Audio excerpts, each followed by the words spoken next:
whilst less remained in prison, then the fascists they were beat.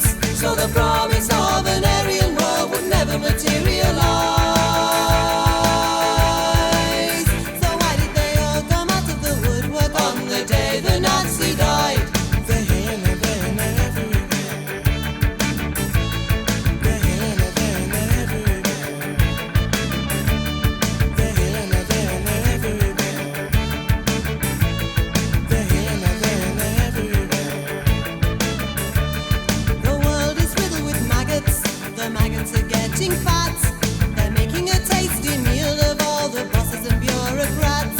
They're taking over the boardrooms and they're fat and full of pride. And they all came out of the woodwork on the day the Nazi died. So if you meet with these historians, I'll tell you what to say.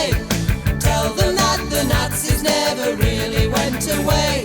They're out there burning houses down and peddling racist lies.